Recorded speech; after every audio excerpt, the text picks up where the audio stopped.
บายดีอลิซาสบายดีเด้อพ่อแม่พี่น้องลาวอยู่ทั่วทุกมุมโลกเฉพาะอยู่เมืองลาวเนาะมื้อนี้ก็ได้มาพาโสคนเดียพากันมาตักบาตรใส่บาตรทำบุญครบรอบ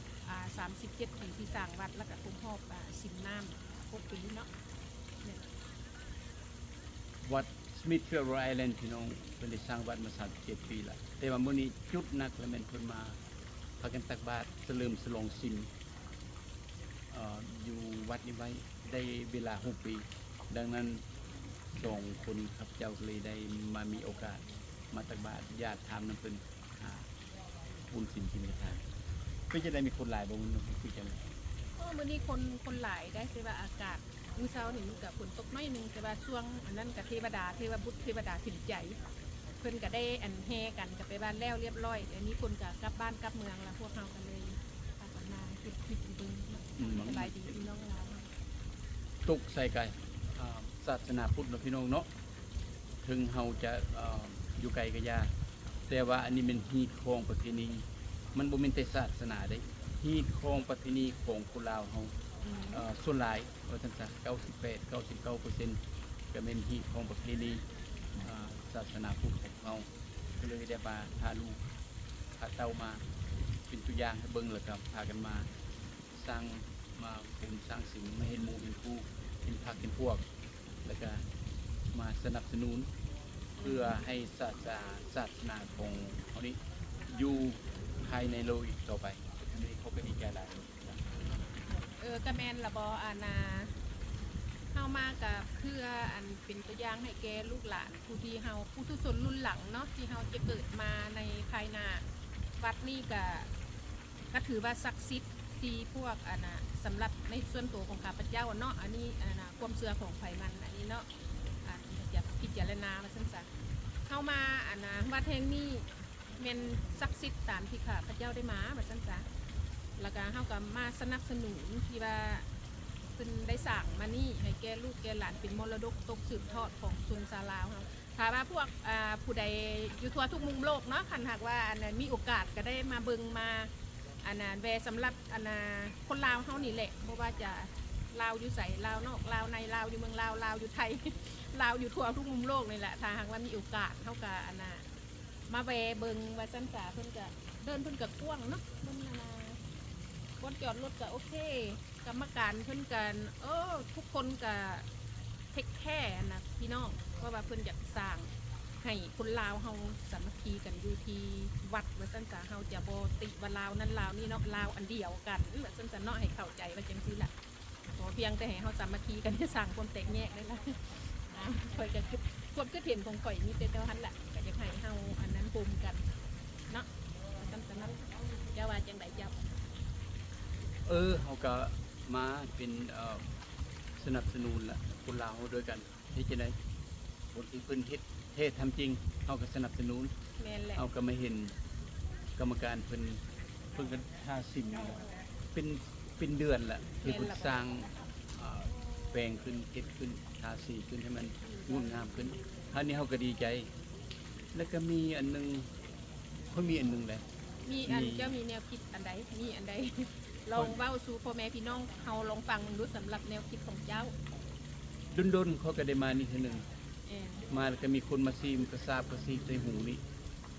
ว่ามีคนลาวเฮาคนก็มาสนับสนุนแต่ว่าจะมีบางกลุ่มอยากเอาทูตเข้ามาแล้วก็อยากเอาการเมืองแบบบ่ถูกต้องหมายถึงว่าลัทธิคอมมิวนิสต์อันนี้เป็นการเมืองบ่ถูกต้องเพราะประชาชนบ่ได้เลือกรัฐบาลเข้ามาในวัดนี้ว่าซั่นแล้วก็จำพวกคนก็บ่ดีมุกดีใจแล้วก็เขาก็ยังมาสู้ซีอยู่สู้ซีจะเข้ามาหาวัดนี้เพราะเพิ่นอยากมาเผยอำนาจมีบางคนก็ว่าเหตุผลที่ว่าผู้เกี่ยวนี้เว้าถึงผู้เกี่ยวโลดแต่ว่าเขาบ่เว้าซื่อผู้เกี่ยวนี้ผู้เกี่ยวจะเข้ามาวัดแต่ละวัดเด้บ่แม่นแต่วัดนี้เด้ผู้เกี่ยวอยู่แถวนิวเคลียร์อยากเข้ามาขยายเพราะว่าผู้เกี่ยวถูกนาปูมาจากรัฐบาลคอมมิวนิสต์ลาวแดงหรือว่าพรรครัฐปัจจุบันเพิ่นให้มาเคลื่อนไหวว่าซั่นซะเพิ่นให้มาเคลื่อนไหวเพราะมีพี่มีน้องอยู่ภายในประเทศลาวคนและเขาหัน ถ้าหากว่าเจ้านี้ผู้เกี่ยวนี้บ่เข้ามาเคลื่อนไหวอยู่ในวัดต่างๆในอเมริกานี้หมายถึงว่าเอาทุ่งบงเดือนเข้ามาตั้งอยู่วัดหรือว่ามาขยายคนขวยให้คนกรรมการหรือว่าเจ้าของวัดหรือว่าคนมาวัดนี้ให้สนับสนุนกาวงเดือนหรือให้เอาทูตเข้ามาอยู่ในวัดในวาเข้ามาในสังคมลาวต่างแดนอันนี้เป็นเบียกของเราเพราะว่าเรานั้นได้ห่วมไม้ห่วมมือกับพรรครัฐและเราเองถูกจับมาอยู่ในประเทศเราถูกจับถูกนาภูถ้าเจ้าบ่มาเคลื่อนไหวอยู่ในคนจับมาที่ระบบอยู่ลาวอยู่นี่อยู่นี่เดี๋ยวนี้เนี่ยอยู่นี่มือบานนี่ก็มามานี่มาวัดนี้ถ้าหากบ่มาเคลื่อนไหวนำวัดนำวาสังคมสมาคมต่างๆและเจ้านี้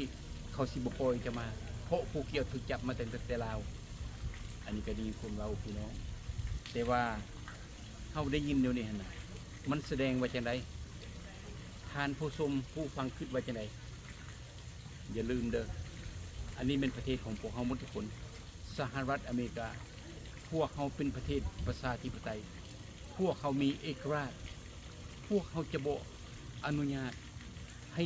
คนกลุ่มใดกลุ่มหนึ่งผู้ใดผู้หนึ่งเข้ามาเผยแพร่อำนาจที่บ่ถูกต้องกับนโยบายหรือว่าพรรครัฐบ่แม่นนโยบายหรือว่ารัฐบาลของพวกเขาหมายถึงว่ารัฐบาลสหรัฐอเมริกาล่ะพวกเขานี้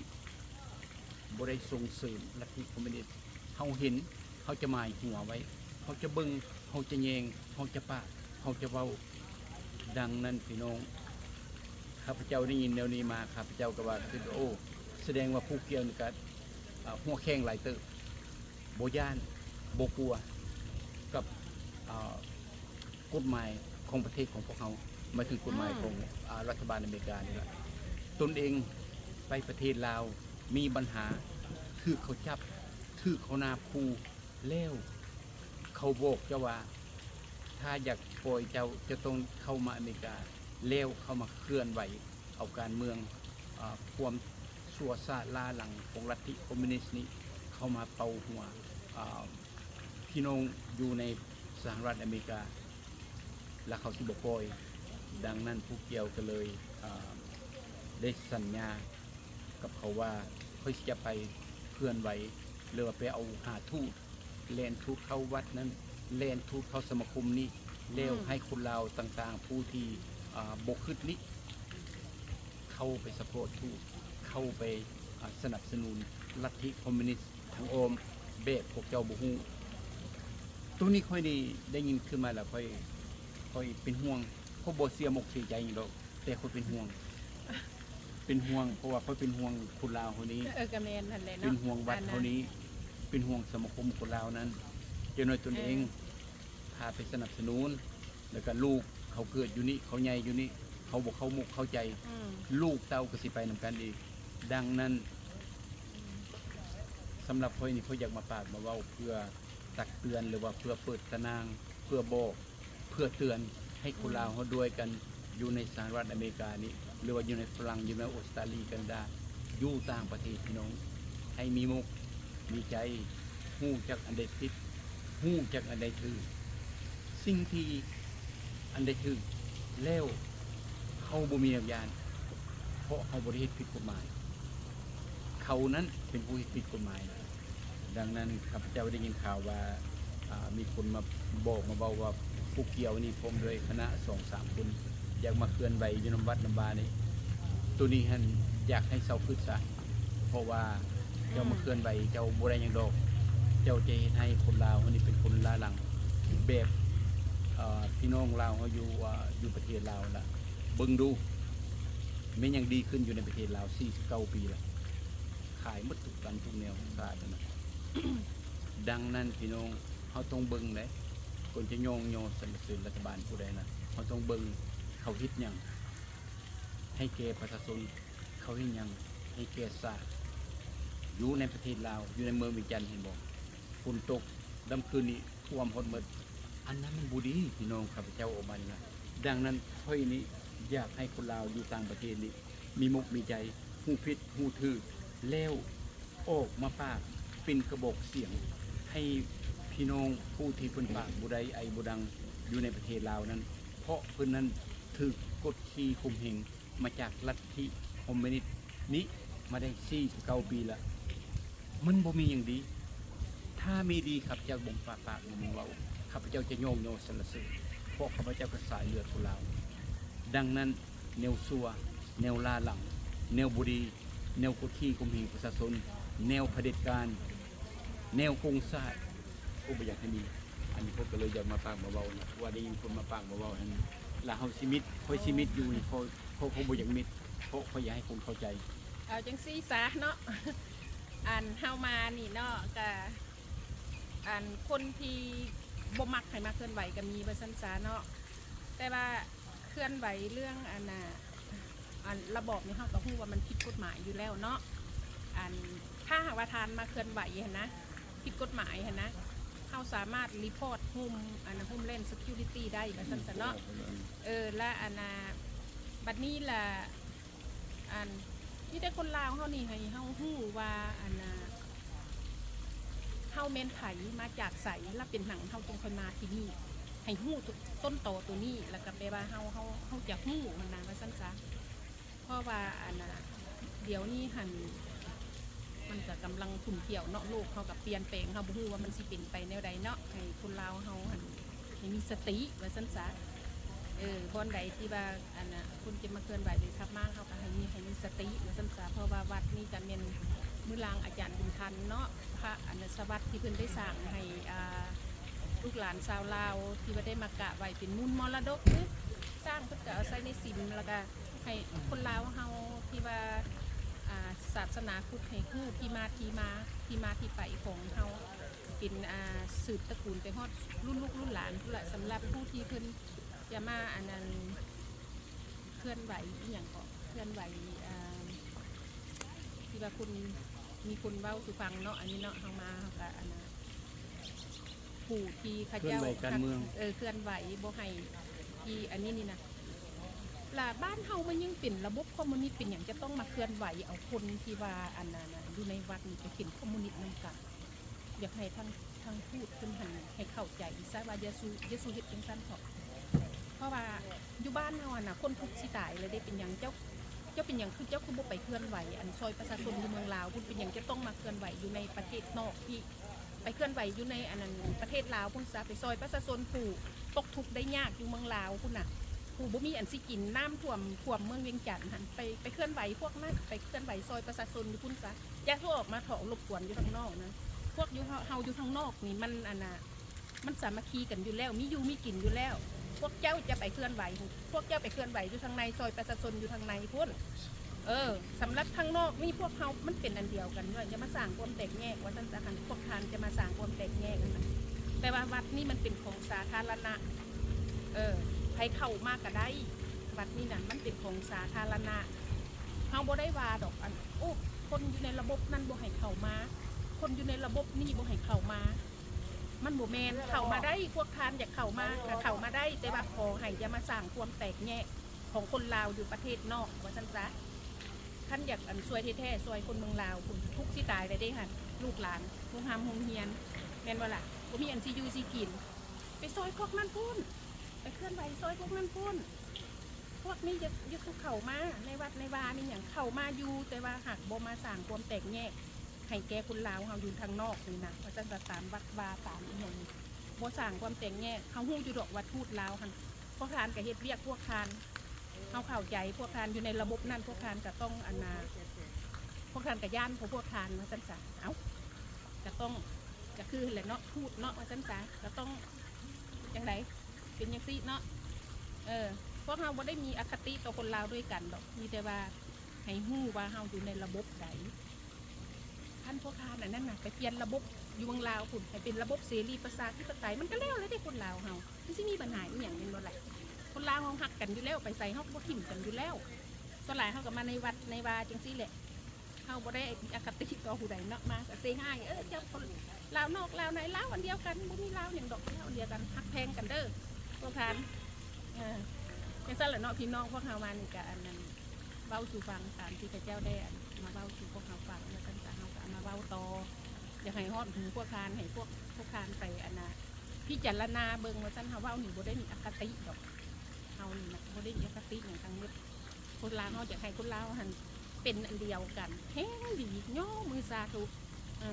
ข้อยก็มีแต่คนนี้แหละความคิดของข้อย เว้าถึงทูต เออ ถ้าหากว่าประเทศเราดีนะจังมาขยาย อืม ประเทศเราทุกสิตายขอทานหมูกินเฮ็ดจะได้ตัวเองมาขยาย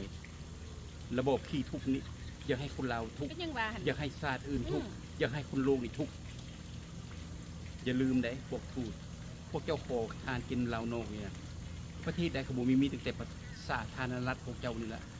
บุญอายตายยากว่ะบ่ได้สังบ่ได้ประมาทบ่ได้ดูหมินแต่มันเป็นความจริง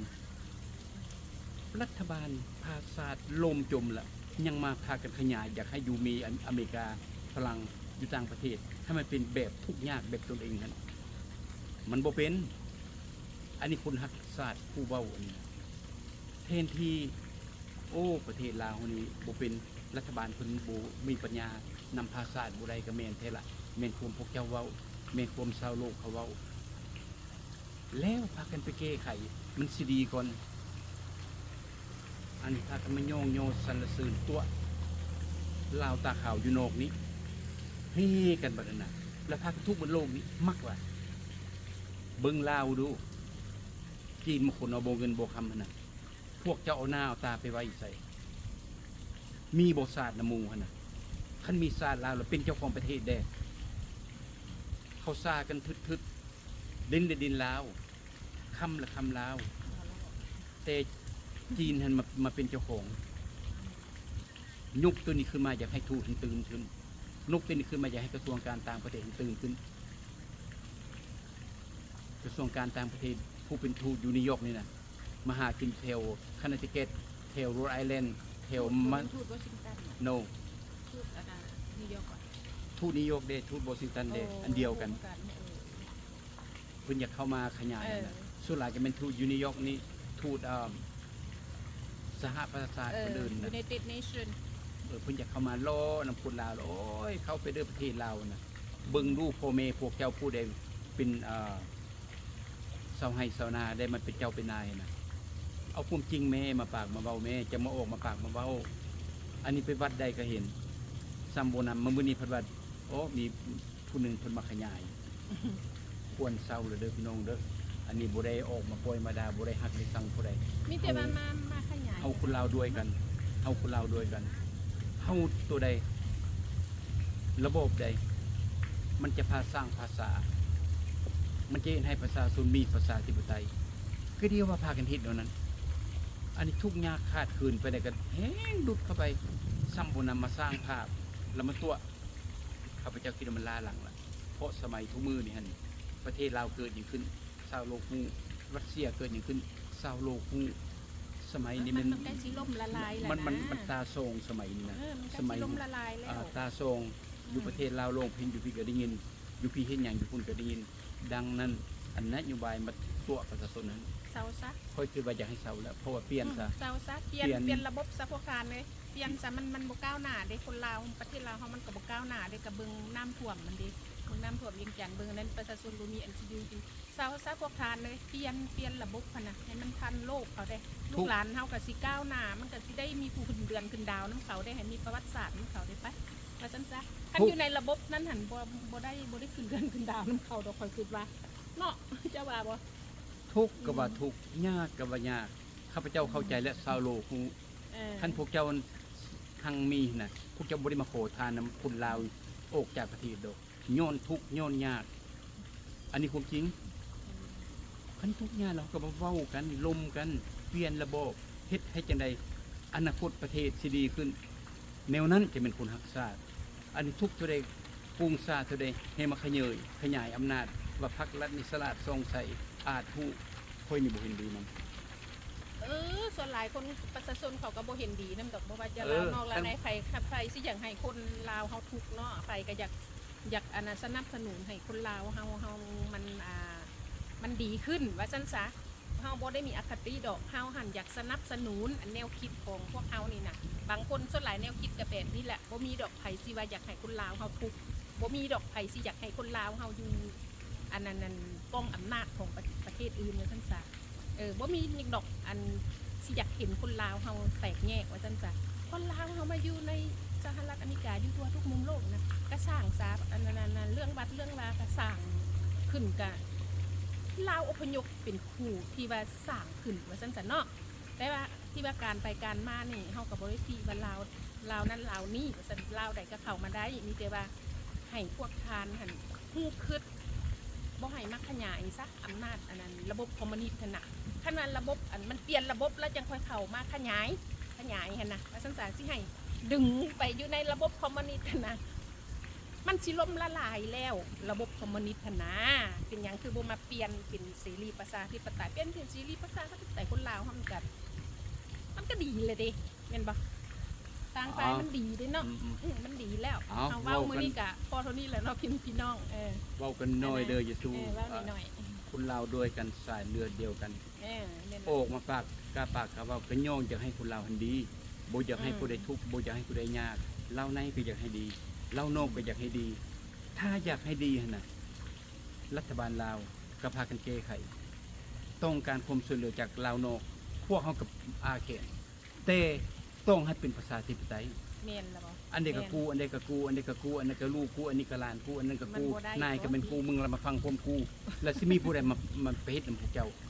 เบิ่งแม่เฮ็ดไปแม่โคทานกินคนลาวนอกนี่น่ะทั้งทูตวอชิงตันทั้งทูตนิวยอร์กบัด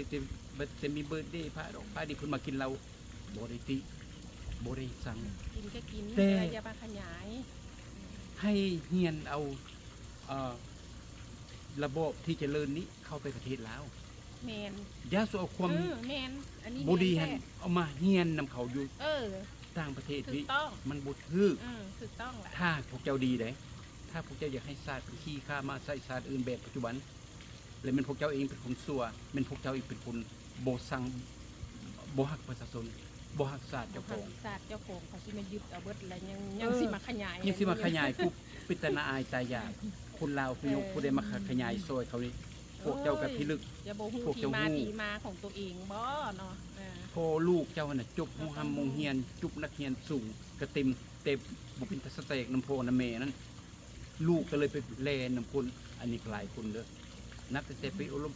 ปิกข้าพเจ้าบริสุทธิ์อันนี้ยกตัวอย่างให้เบิ่งซื่อๆเอาเจ้าสรุปซะเฮาก็คิดว่าเว้า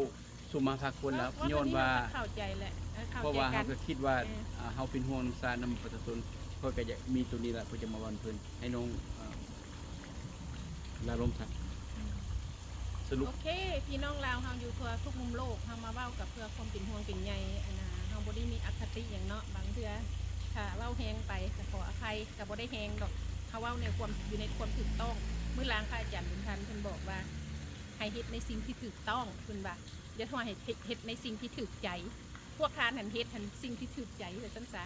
ให้เฮ็ดในสิ่งที่ถูกต้องเด้อเอาระบบอันนั้นเข้ามาก็เข้ามาแต่ว่าให้เอาระบบอันน่ะที่ว่าเจริญระบบประชาธิปไตยนี่เข้าเมืองลาวเฮาพู้นเมืองสร้างสาเมืองลาวพู้นอย่าสุมาเอาระบบนั้นเข้ามาพี่มาให้พวกอันนั้นคนลาวอยู่ที่ไผจังเมื่อยามกับเมื่อบ่เป็นหยังเป็นระบบประชาธิปไตยแล้วมันก็แล้วพวกทานเอ้ยบ้านเมืองเฮาก็สิมีความเจริญรุ่งเรืองหลายไปกว่านี้เนาะมาฮอดนี้ก็อานาการสิได้ขอลาลมเนาะแล้วก็อันน่ะพบกันโอกาสหน้าขอให้พ่อแม่พี่น้องลาวเฮาจงมีแต่ความสุขความเจริญคุณพระพุทธพระธรรมพระสงฆ์คุณบิดามารดาคุณครูบาอาจารย์พญาอินทร์พญาพรหมพญายมราชพญานาคราชแม่นางนาถธรณีเจ้าที่เจ้าฐานเจ้าบ้านเจ้าเมืองสิ่งศักดิ์สิทธิ์ทั้งปวงในสากลโลกนี้ขอจงมาคุ้มครองคนลาวเฮาให้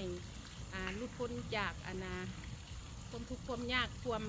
อีหยังก็แล้วแต่เนาะขอมีแต่ความเจริญรุ่งเรืองบ้านเมืองมีแต่ความเจริญรุ่งเรืองยิ่งขึ้นไปเด้อสาธุ